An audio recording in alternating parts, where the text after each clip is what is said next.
की बीड सारख्या ठिकाणी गुन्हेगारी वाढायला लागली. तिथं हे पोलीस कर्मचारी शांत आहेत, स्थिर आहेत, गप आहेत. तिथं आपल्याला आपण जे लढतोय ते कशासाठी लढतोय? रोजगारासाठी. कोणी दिलं तर आपल्या रोजगार? शासनाने. तिथं आपण चाललो तर आपल्याला 100 जण अडवायला. ज्या बीड सारख्या जिल्ह्यामध्ये दिवसा ढवळ्या हत्या मर्डर केल्या जातात त्या ठिकाणी प्रशासन पोलीस डोळं झाकून झोपलेला आहे.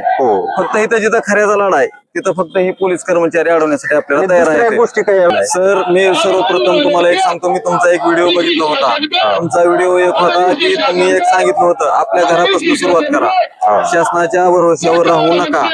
तसं तुमचा व्हिडिओ बघितल्याप्रमाणे आम्ही आमच्या आता तुरंत झालेली म्हणजे 2026 जिल्हा परिषद सार्वत्रिक निवडणूक आम्ही आमच्या गावात, आमच्या तालुक्यात भूम परांडा वाशी तालुक्यामध्ये परांडा तालुक्यातील जवळ सर्कल असा एकमेव सर्कल आहे धाराशिव जिल्ह्यात.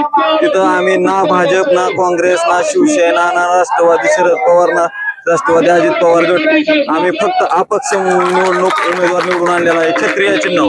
फक्त ह्या विषयामुळं तुम्ही कुठेही चौकशी करा. नाशिकमध्ये जे आंदोलन केलं होतं त्याच्यामध्ये मी त्या गोष्टीवर बोललो होतो. बोललो होतो. कुठल्याही पक्षाला तुम्ही धरू नका. आम्ही धरलेला नाही. कोण मतदान करा म्हणजे त्या दृष्टीने तुम्ही त्याच्यावर पाऊल टाकला ते निवडून आले उमेदवार. फक्त आम्ही तुमचा व्हिडिओ बघितला. तुम्ही आमचे प्रशिक्षणार्थी आहेत, आमचे गुरु आहेत, आमच्या सोबत तुम्ही दररोज आहेत.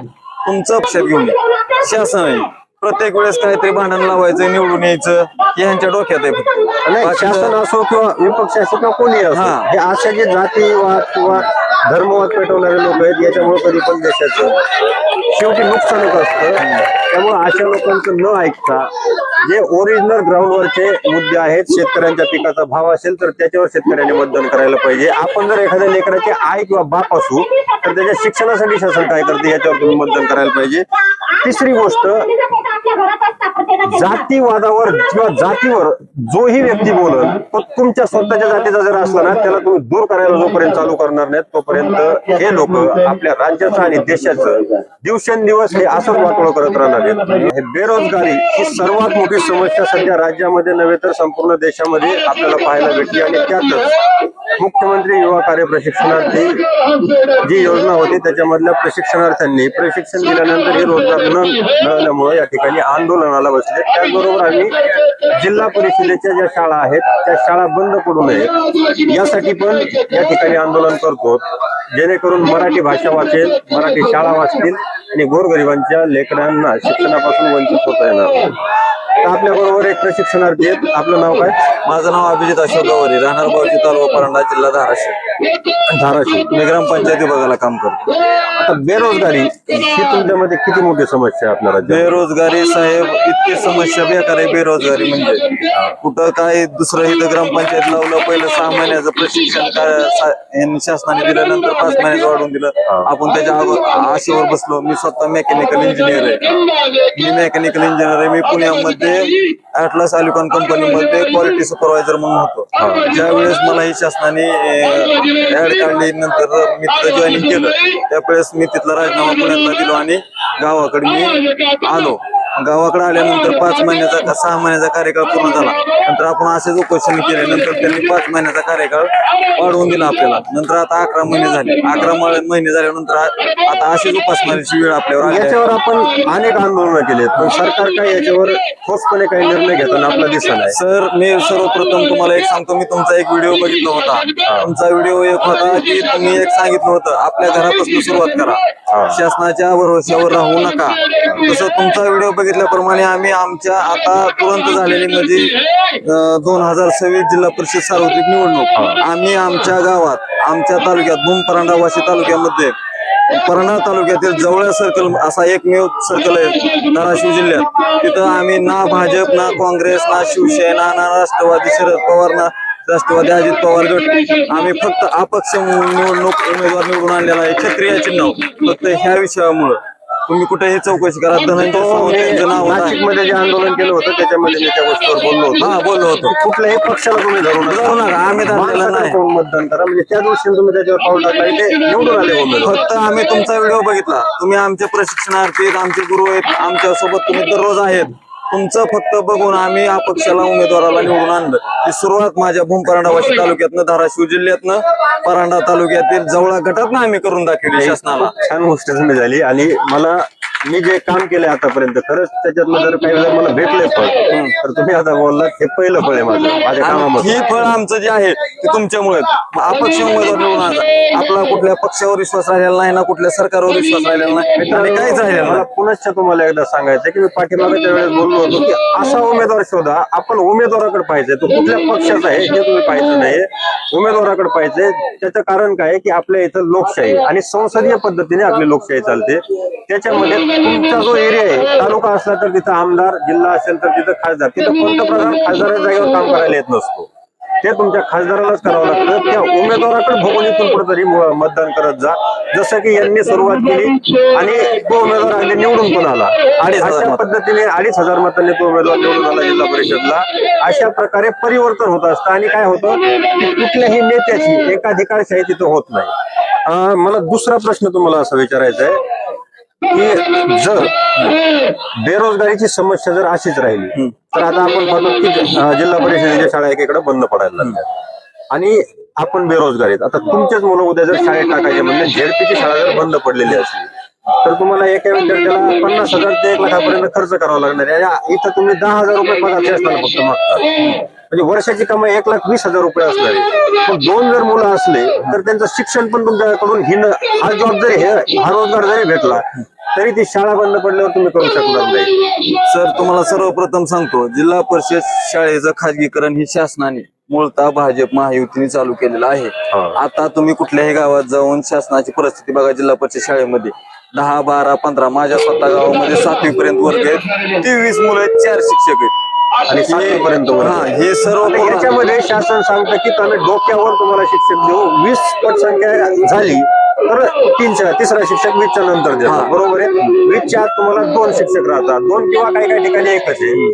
जर 7वी पर्यंत वर्ग असले आणि तिथं विद्यार्थी संख्या जर कमी असली तर एवढा सिलेबस एका शिक्षकाने कंप्लीट करणं शक्य आहे का? आणि शक्य जरी केलं, समजा एखाद्या शिक्षकाने नुसतं वाचून दाखवलं ते शक्य केलं तर शिक्षणाचा शिक्षण त्याला आपण म्हणू शकतो. ही पण मूळ विचार करण्याची गरज आहे या गोष्टींवर. आणि सगळ्यात महत्वाचं काय आहे की जर शिक्षणामध्ये आपलं राज्य खालावलं, प्रायव्हेट शाळा जर झाल्या, झेडपीच्या शाळा जर बंद पडल्या तर आणखी पण काही विद्यार्थी, जसं की काही कामगार आज या गावामध्ये काम करतात, त्याच्यानंतर 6 महिन्याच्या नंतर दुसऱ्या गावात करतात, अशा लोकांची मुलं त्या शाळांमध्ये जाऊ शकतात किंवा ऊसतोड कामगारांची मुलं त्या शाळेमध्ये जाऊ शकतात. शेतकऱ्यांचे, जे म्हणजे सीमांत शेतकरी आपण म्हणतो, कमी जमिनीवाले शेतकरी असतात, त्यांचे मुलं त्या शाळेमध्ये जाऊ शकतात.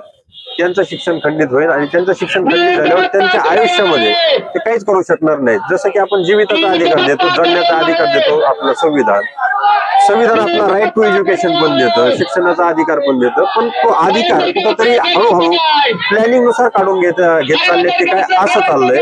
कारण जे लोक शाळेच्या खोल्या, पत्र्याच्या खोल्यामध्ये इंग्लिश मिडियम भरायचं चालू करतात आणि ती शाळा 3-4 वर्षात भरभराटीला येते, तिथे 600-700 विद्यार्थी होतात आणि शासनाचा पगार असले एवढे परीक्षा घेऊन बनवलेले शिक्षक असून एक शासनाचा मागं फोर्स, शासन म्हणजे त्याच्यापेक्षा मोठी गोष्ट काहीच नसते देशामध्ये, तो फोर्स पाठीमागं असलेली शाळा बंद पडते आणि एक कुणीतरी शाळा चालू करते ती भरभराटीला येते. हे कशामुळे होत आहे? सर विषय काय आहे, पहिली गोष्ट तुम्हाला सांगतो, जिल्हा परिषदचा आणि इंग्लिश मिडियमचा. जिल्हा परिषदला आज माझं स्वतःचं गाव 1700-1800 लोकसंख्या असलेलं गाव आहे. त्या जिल्हा परिषद शाळेमध्ये फक्त 25 ते 23 विद्यार्थी आहेत शिकण्यासाठी आणि इंग्लिश मिडियम स्कूलला तिथून 4 ते 5 किलोमीटर परांडा या अंतरावर 10-20 हजार रुपये फी देऊन भरतात. हे फक्त विषय तुम्ही त्या शाळेवाल्यांना दोष देऊ नका किंवा जिल्हा परिषद शिक्षकाला, शासनाच्या निकर्तेपणामुळे होतही. शासनाचं याच्यामध्ये काय केलं प्लॅनिंगने, ज्या प्रायव्हेट शाळा आहेत त्यांच्यावर म्हणजे काय रेग्युलेशन लागू करायचे ते काहीच नाही. ते कोणी पण शाळा खोलतंय, त्याला परमिशन कशा भेटतात काही सांगता येत नाही. आणि ते शासनाच्या ज्या शाळा आहेत झेडपीच्या त्याला टक्कर देते. आणि शासनाने दुसरीकडे काय केलंय, 4 वर्गाला 1 शिक्षक, 5 वर्गाला 1 शिक्षक. आणि त्या शाळामध्ये तुम्हाला सुरुवातीला ते डबघाईमध्ये असताना शाळा चालवतात, सुरुवातीला ते तोट्यामध्ये शाळा चालवतात. तुम्हाला प्रत्येक वर्गाला एक काय अभ्यास चेक करायला वेगळे शिक्षक ठेवतात.